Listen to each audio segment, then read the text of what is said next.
Welcome to the Christian Education Podcast. My name is Paul Matthews, and today I'm joined by Kyle Fifield. He's actually a returning guest. Last time he was talking about liturgies, the habits and patterns that shape who we are and how we're formed. And this time we're actually going to be talking about something that's sort of first cousins with the idea of liturgies. This time we're going to be talking about thinking routines. Now, in today's discussion, we're going to draw heavily on the work of Project Zero, which is an initiative of the Harvard Graduate School of Education. Thinking routines have made a huge difference to my educational practice, and they're really about providing students time and space to get better at thinking. If we want to develop skillful thinkers, and we do, then that's going to take explicit instruction, isn't it? Students often don't come up with complex and nuanced ways of thinking all on their own. We really want the young people that we're educating to think well. We want their thoughts to be clear and well-reasoned and discerning. But really good thinking doesn't happen by accident. Actually, really good thinking happens the same way we get really good anything else, doesn't it? Really good basketball or swimming or cooking. It takes practice. So as we discuss these thinking routines, I hope you find it an immensely practical discussion. I hope you're able to come away with a few pedagogical moves that you can take straight into your educational practice. And of course, you should know, as always, before we hit record, Kyle and I prayed for you. If you're an educator or a parent, we pray that you may be able to lead those who you're educating as they develop their thinking capabilities. And if you're a student, we pray that your thinking would be clear, hospitable, and culture-shaping. Well, Kyle Fifield, welcome back to the Christian Education Podcast. Good to be back. It's good to have you back. Now, listeners of the podcast will know that you're presently working at Calvin Christian School. You're in many ways, in fact, in every way, my boss. So I work within the humanities department in the secondary school, and you're the head of the humanities department. Would you mind sharing with the listeners what it was that you went to school, after that you went to uni. If I'm right, you went to uni twice. So what was it that you studied at university before you became a teacher? So undergrad was in history and English literature, and was considering, do I stay on kind of honours, thinking academia, but then that looked like a very long road. Would I even have the chops to do such a thing? I don't know. So then I got very practical and thought, I think the next best step would be education at the secondary level rather than the tertiary level. And so midway through that history, English, then started doing a Masters of Teaching. Did that, came out, as we talked about last time, went into a school teaching history, Christian studies. And one of the things that was a bit of a gripe for me is that I was teaching Christian studies, and by this stage a majority of Christian studies, but to teach history I needed a certain set of qualifications, and yet I was teaching Christian studies and had not, without any sort of qualification really, to do that. And so I wanted to pull those things into alignment, and so I ended up talking to my head of department at that school, and he recommended, because he had studied there, a place called Regent College in Vancouver, which is a graduate school, evangelical, of theology. And so we, as a family, I had two little kids, they were 3 and 1, and me and my wife, we went over there and lived for a year in Vancouver and studied at Regent, which has a fairly unique, I guess, emphasis on training people up and educating them to go back into the world with that education. And so over at Regent, I specialised, my concentration was in history and theology, as opposed to, say, like biblical studies, that sort of thing. So my concentration was history and theology. And then, so that sort of trained me up to go back into schools and teach those things. Is that a process you would recommend? I know a lot of teachers who love education look at the idea of being re-educated themselves or further education with starry eyes. They really like the idea. Is that something that you would recommend for other educators to perhaps take some time out and specifically dedicate it to sharpening your tools so that when you're back in your educational occupation, your vocation, you can do it with even more knowledge and expertise. Yeah, absolutely. I mean, I think that year for our family, and just as a family, was probably to this point the highlight of our lives. That year abroad, just in a context of learning together, both as a family but also kind of academically. And yeah, I mean, you get to a point where you feel like you know your curriculum, you've done your thing, you've got some lessons prepped, all is well. I could do that from here on in, and I'd be home and hosed. And yet, yeah, just going to do that another level of study just blew so many of my assumptions out of the water and showed me a whole bunch of gaps that I had in my understanding of things that needed to be filled. And I think, yeah, my teaching and the programs that I would teach now are very different, I think, because of the learning that occurred, particularly over that year when we were living on campus, studying together. Yeah. I'm always a big advocate of teachers putting themselves in positions where they're unfamiliar with content, they're having to learn, they're having to step up, because that's, of course, what we're welcoming students into every single day. Now, my example is very far from going and studying at a theological college in Canada for a year, but I was recently reversing a trailer at Bunnings. And I sucked at it so badly. Yeah. And it made me realise that there are certain, and I was driving to Bunnings and I was going, oh, crumbs. I really hope I can get a nice wide turning circle so I don't have to reverse this bad boy. The Lord, in his providence, decided to teach me a lesson instead. And I was in front of a couple of dozen people trying to slot this thing back to pick up some mulch. And it was a profoundly humbling experience. But again, I realised many students are actually coming into our classrooms and they're looking at sitting down and working on an independent inquiry project. The same way I'm driving to Bunnings thinking, I hope I don't have to back this sucker up, you know. So actually getting out there, having to learn new things, having to grow our capacity, learn skills, understand new knowledge. It's great for the educator. It helps us sharpen our tools. It also puts us in the position of a student every once in a while, and that cannot be a bad thing. So much to be said for having just intentionally going and learning new things. Having to learn to snowboard as a 25-year-old in front of 9-year-old shredders was again, a very humbling experience, and just reminds you, your learning is hard and it's emotional. I think was my key insight from putting myself out there again. In that sense, it's really emotional, and to neglect that as a teacher would be, I think, a mistake. Yeah. It's very easy to look at the students and say, look, guys, don't get down on yourself, right. Okay? You can't APA reference properly. You shredded the referencing on your assignment. Don't get down on yourself. Don't let your face drop. It's fine. We'll just learn how to do it properly. And then you're backing your trailer up in Bunnings, or you're trying to hit the snow on a half pipe and you're going, I'm such a turkey. Why did I come out here? This was a huge mistake. I'm never doing this again. It's a profoundly beneficial experience, putting yourself back in the position of a student. Now, in previous editions of the podcast, I had a discussion with Simon Matthews about school culture, and we remarked that school culture is an incredibly powerful thing. If you've got a school with a great culture, people are signing their kids up as soon as they're born. They want them in the early learning, you know. There are huge wait lines. The classes are always full. That you attract the highest quality teachers and get students who are the most motivated to learn. A good culture is great. A bad culture, well, you can smell it a mile away, can't you? There's a low teacher self-efficacy around the place. People feel like, students and teachers alike feel like it's just Groundhog Day. You're just getting in there, you're doing the same thing, you're not moving the needle at all. The school culture, the thing that is either so good or so bad, it can be so hard to define. But in my meeting and talking with you, you were sharing with me some work done by the Harvard Graduate School of Education, a mob called Project Zero, which is actually sought to delineate or separate out the different aspects of culture. So would you mind sharing with me what exactly they're on about over at Project Zero? Yeah, so they were one of the crew who I was fortunate enough in my previous school to get a fair bit of contact with, the people from Project Zero at Harvard.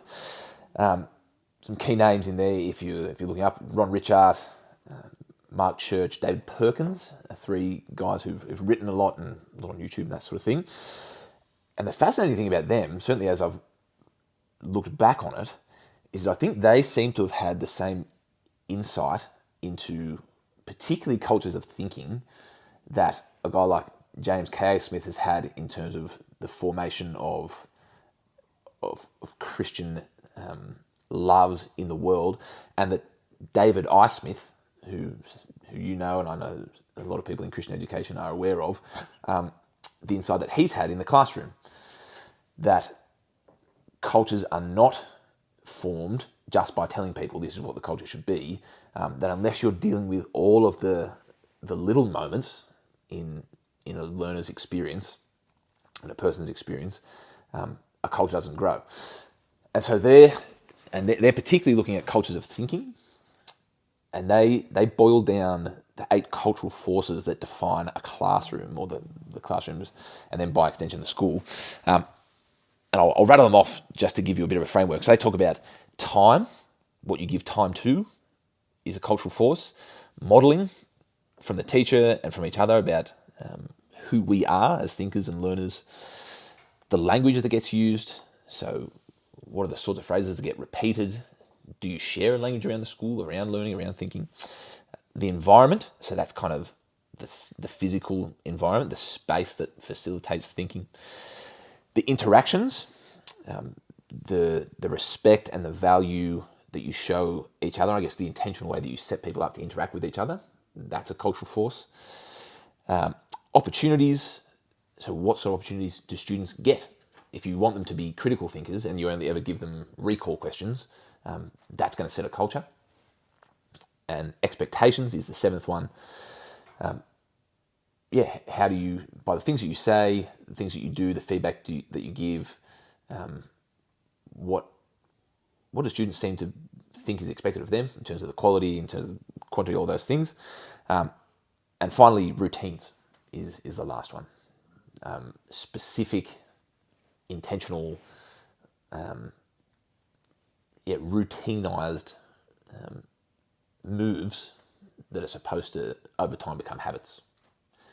So that's their general take, that if you want to shape a culture, you have to deal, kind of like we were talking about last time, with all the little bits of a liturgy of a person's experience in the classroom, in the school as a whole, over the course of a day or a year. Yeah, there's some really strong connection there, isn't there? Yeah. We talked last time about a liturgy being a habit or practice that's laden with meaning. It's loaded up with an understanding of who you are and what you're here to do. As Christians, we're seeking to shape our passageway through time in such a way that reflects that we're citizens of the kingdom of Christ and that Christ is Lord over all. And our movements around the school, our use of our lessons and our days and our weeks and months and terms and years are meant to be shaped with reference to the lordship of Christ and our presence in his kingdom. It's interesting that a mob like Project Zero, coming from the Harvard Graduate School of Education, they've identified routines.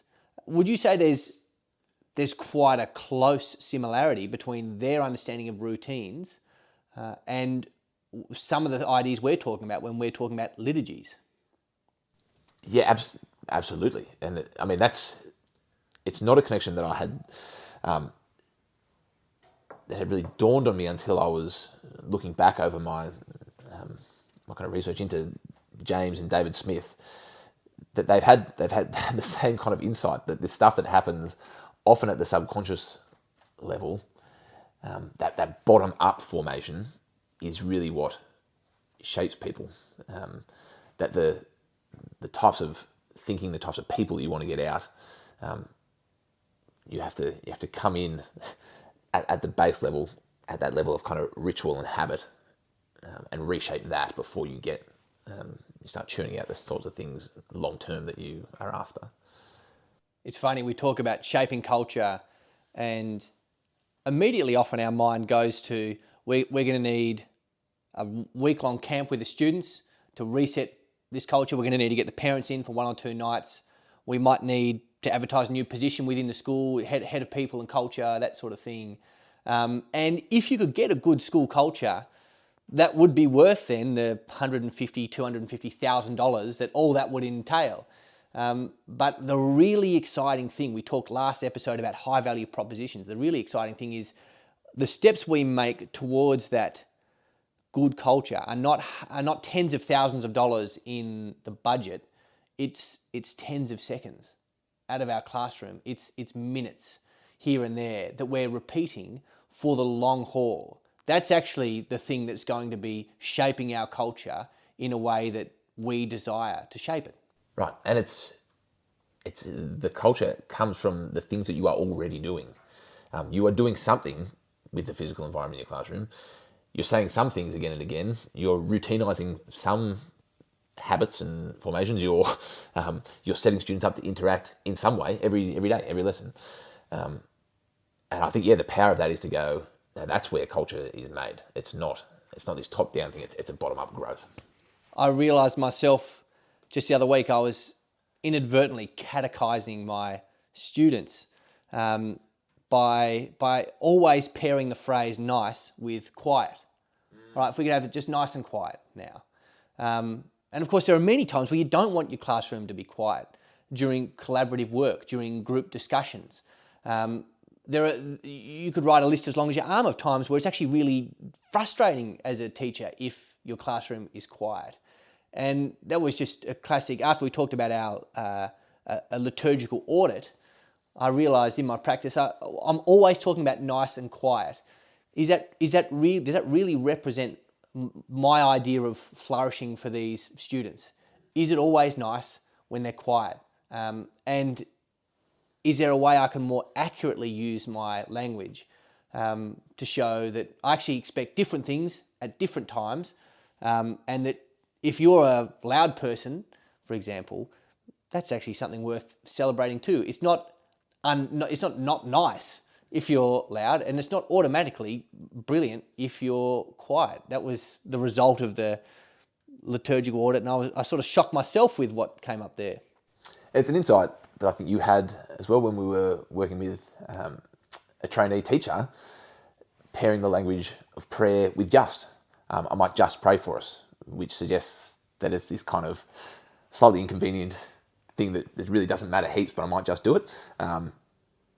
Those little moments can send cultural messages that are quite powerful. I think if I could take 6 inches off my height, but in doing so guarantee that no one ever used the word just before prayer or pray, I'd do it. I'd do it in a heartbeat. I'd give my left hand for that, Kyle, because prayer is truly core business. And I might just pray, or I hope you don't mind, I'm just going to pray. That diminutive language really betrays what we're actually doing in that moment.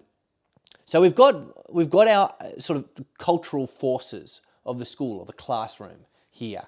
We want to hone in on routines. One of your biggest imports to me as a developing teacher has been the use of thinking routines. These have come out of Project Zero as well, and these completely revolutionised the way I taught. I was on the liturgy bandwagon before I was on the thinking routine bandwagon, but the two married together so well that they were able to be seamlessly integrated into my practice. Tell us a little bit about thinking routines. The key insight for Project Zero on this one is that if you want to develop skillful thinking, then you need to teach that quite explicitly, that students aren't just going to start pulling good thinking moves unless they are firstly shown how, and then given lots of chances to develop those habits. So, for example, a favourite routine of mine is the Project Zero routine called claim support question. And you can find all of these online, by the way. That's not any sort of secret Gnostic wisdom. It's all out there for you to use as you wish. Claim support question, which is, and this is a thing you do all the time. You put some information out there, a bit of evidence, a suggestion. That's the claim. And then what you ask students to do is to support it, which I think is formationally a good thing. That if we want to honour people, show them respect, then you want to steel man, where possible, their arguments. So I don't know, you've got Marx and his ideas about history and how the world works. Support it. What do you see around you that makes you think that might be true? What do you see as the good points, the strengths, the evidence? And then question it. What is it about your experience of the world, the evidence you see here, here, and here that makes you question the claim? And the idea is, you use that thinking routine enough, it becomes a habit. It becomes a reflex that when someone throws an idea out there, automatically, hopefully, your students are going, okay, what is it? How can I steel man that? What's the strongest possible way you could put that argument? Okay, now what makes me question that? That hopefully leads to skillful thinking. So you train the move, you sort of routine the move, and then hopefully you can sort of move the scaffold away over time such that that's just a part of now their repertoire. So when you talk about a steel man there, I'm assuming that's in dialogue with the understanding of a straw man. When someone has said their argument, and you would try to seek to counter their argument, to argue against them by arguing against an inferior version. Correct. It's as a straw man is to a human being. It's got the form but none of the substance. Yeah. And they might as well turn around and say, well, yeah, I'm glad you dismissed that idea. I would also dismiss that idea. That's not my argument. Yeah. And of course, in today's discourse, people are often talking about how polarized things have become. And a common first thinking move when we see something we don't agree with is that person must have rocks in their head. You know, where did they go to school that they would be thinking something like that? How do you get so dumb? And actually forming students to say, A, I'm going to understand their argument. B, I'm going to actually see if I can put some more meat on the bones. And then see what, then having made the strongest possible form of that argument, how do I critique that in a way that's consistent with my worldview? So that's a claim support question routine. Yeah, and I think it's just a great way of loving your neighbour as yourself. I think we would like to think that if someone was arguing against Christianity, they would allow us to put our argument as strongly as possible and give us back the strongest possible formulation of that before telling us that it's stupid. I think that's part of what we're aiming to do with a claim support question. In many of the circles, the Christian education circles, you'll come across an idea called intellectual hospitality. Right. And a move as simple as this claim support question is going to train people to be able to exercise intellectual hospitality, to be able to welcome people in, welcome their ideas. We're not pulling up the drawbridge as soon as we see something doesn't fit neatly within our categories, but we're welcoming them in. I don't know if you've listened to the Rise and Fall of Mars Hill podcast. Great podcast, and they're still updating the feed. Even after the show finished, they've still got more and more there. And they had an interview with Tim Keller recently about the whole Mars Hill situation. One of the things that caught my ear with Tim, he was saying he was seeking to engage with those in his culture in such a way that it shows that not only does he know what the unbelieving culture in New York, he planted Redeemer Presbyterian Church in New York, not only does he know it, he said, I want to show them, I've read what you've read, I've actually read it more deeply than you've read it, and I can show you why it doesn't work. And if we're seeking to train students, not only to get to sort of tick the right boxes and get into the right degrees or the right apprenticeships and get the right jobs, if we're seeking to make them culture shapers, to truly influence the world, then they're going to need to be people who can do a little bit more than you've got rocks in your head, mate. You know, we're going to need to do better, and it's a classic example. So, what exactly? How long would that routine take you if you've implemented it in your class? Well, the good thing about routines is they can be as long or as punchy as you need them to be. So I'd typically take 10 minutes, maybe 15 minutes if it's something a bit more dense, of here's the claim, or here's the bit of evidence, have a look at that. Take 5, what do you know that supports it? What do you know that makes you question it? And then pull it together. Let's have a chat about what we found. Maybe get it up on the board, that sort of thing. But that could be an entire lesson if you if you had a lot of material to cover or you wanted to give more time to bring more evidence in. It could also just be sort of off the top of your head. What are your first impressions about this thing? What makes you support it? What makes you question it? Moving on. They'll take often as much as you can give them. Yeah. Those sorts of routines, which is fantastic. It allows you to be fairly flexible. The good thing about a routine also is if you go, crumbs, I've just finished my lesson and there's 10 minutes of my lesson left. You know, I've got way too much lesson at the end of my content. What do I do here? You've got those routines in your back pocket. It's as simple as the 3 words. The good thing about a routine is if you do it a dozen times with the students and they hear you say claim support question, all they're going to be doing is looking for a quote on the board and then they'll go from there.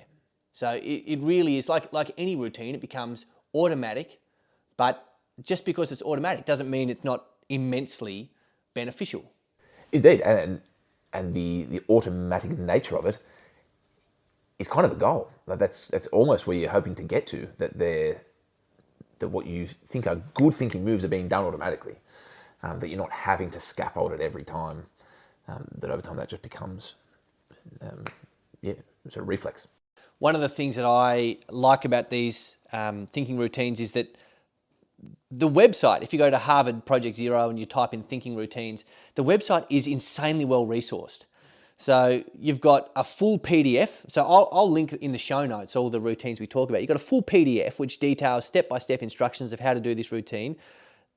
If it's the cut of your jib, you've also got it in Spanish, so that works pretty well too, if that's what you're after. One of the routines that I would use at least every week with every class is the think, pair, share routine. Now this was really formative in shaping my understanding of how students work. Often, unfortunately, if you're being a lazy teacher, lazy is a pejorative term, I'll say that when I was first starting as a teacher, I would often, as I'm doing my direct instruction, I'd pause for a question and say, all right, who can tell me this? And you get a hand up or two. It's often the same characters of varied quality as well. They're not necessarily getting the right answer. And what I realized upon reading some of this Project Zero material is that I was asking students to self-select, not on their capacity to think, but on the speed of their cognition. So not even accuracy, just speed. And so there was a whole lot of wisdom in the room that wasn't there, that I wasn't able to draw upon and bring out for the whole class to see because they just weren't quick out of the blocks. And if you talk about small moves that you do in the classroom carrying a bigger message, what's that showing? It's showing that I value speed of cognition over accuracy. And one might argue that's the whole pathology with social media and the modern discourse, is that accuracy is unimportant and it's just speed. And I was subtly reinforcing that. So the think, pair, share routine says, all right, I use 1 minute chunks. Think, you've got 1 minute just to think about the question I've asked you, or just to think about the evidence I've given you. Then in your table groups, you've got 1 minute to discuss your thoughts. So automatically, if I've got a couple of cognitive diesel engines in my classroom who are taking a while to warm up, but once they get there, they've got a lot of talk, well, that's great for them because they're actually able to contribute to a group discussion having considered their opinion. And after that, finally, we bring it all back together in the share stage and it comes up on the board. We create a big collaborative diagram or piece over the board detailing the ideas of the class. And that's a fantastic way to consider a question or a proposition. So the think, pair, share is one I've used quite a bit. And that one seems to have made its way into the culture. Like I see that in a lot of places that I've been. Think, pair, share is just sort of done. And the good thing about it is that we're often doing this. You have some information and you want students to respond in some way. What think, pair, share does, as you said, it works against the kind of the speed culture, but it also says it's not just what you think that is important. What does your neighbour reckon? Have a chat to them and have that kind of intellectual hospitality. This classroom is a joint enterprise. It's not just you versus everyone else in here. Let's see who can get the best mark. We're collaborating. We're interested in what each other has to say. So it has that formational little edge as well, which is great. Give us another one, Kyle. So you've used a number of these different routines. As we look at closing, can you give me one more thinking routine that you've found beneficial in your practice as an educator? Can I give you a couple more than one? Can I give you a few? Give me a few. All right. So when Ron Richard, who's one of the guys who's at the heart of this Project Zero stuff, he would say if you're going to use one routine and one routine alone, his most important one is why do you think that, or what makes you think that? He said if that becomes just a routine reflex in the room, that when someone has an idea, you ask back, what makes you think that? If that becomes common practice, the quality of the thinking in the room starts notching up pretty rapidly. So I think that if there's one you're going to take, I think Project Zero would say, what makes you think that? Been a key one. At the start of a unit, I reckon the best one I've used is the chalk talk, which is rather than collecting the understanding and the knowledge in the room by just all right, what does everyone reckon about this? What do we know? And everyone's, or not everyone, in fact, two people put their hand up and tell you the things and everyone else just stays quiet and says nothing. You have some slightly edgy statements, some provocative statements, quotes, questions around the room on some big A3 sheets, 4 or 5 of them. Everyone gets a pen, and the whole sort of point of it is that you don't talk. And this is great for the person who knows a whole bunch, but he's never going to start just off the bat telling people what they know from the classroom. So you get their knowledge and understanding on the page. And so the first round is everyone goes around and responds to the stimulus. So you get 20 or so responses in 5 minutes as everyone goes around the room, which is more visibility of student thinking than you would get just in a discussion. And then the second round is students go around, and that round is about responding to each other. So you say, yes, I agree, and here's why, or you ask a clarifying question, do you mean this? Or you can disagree. I'm not sure that's true. Have you thought about X, Y, Z? And so you're facilitating not only getting prior knowledge out in the open, but you're facilitating student interactions immediately. And that's one of the things that also then shapes the space of our classroom. We've done chalk talks at the beginning of units or at pivotal points in our learning sequence, and you're left with these brilliant artifacts as well. So you've got these A3 pieces of paper, you've got the quote in the middle, and then student handwriting all over the place with ideas sort of fractaling off other people's ideas.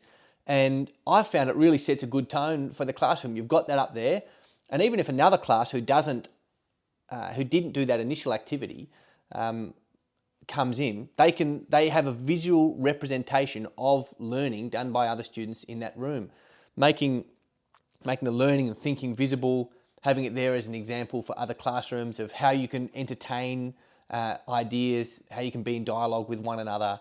You get this great artifact at the end of the chalk talk too. Absolutely, and you can reference that through the course. Remember how we asked that question and this person said that thing? You can be calling back to that. And then at the end of the course, you can get the chalk talks off the wall, put them back around and say, all right, we've now done the terms learning. Go back through, make some new comments, add some new bits of data, challenge the things that were, that weren't fully formed at the start, that kind of thing. So I think that's a great one for the start. For the end of a unit or the end of a week, end of a topic, I used to think, but now I think, is another great one. That is, I used to think this thing about World War II, but having learnt what I've heard, I now think, and so that's it's either deepened or it's challenged it, or it's put some new evidence on it.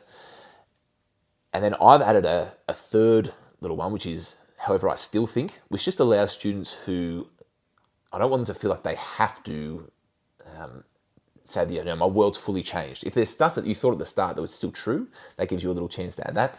And then a fourth one you might put on there is, and what changed my thinking was. And that's where students might point to a particular lesson or a bit of evidence that changed their mind. Well, Kyle, it's been enlightening hearing about these thinking routines from the Harvard Graduate School of Education and their Project Zero. I'll make sure I include the links in the show notes for those who wish to implement them. I can only give them a heartily encouragement. It is such a fantastic way to use your space and utilise the cultural force of routine. So thank you for your time, Kyle, and God bless you in your educational endeavours going forward. Thank you, brother.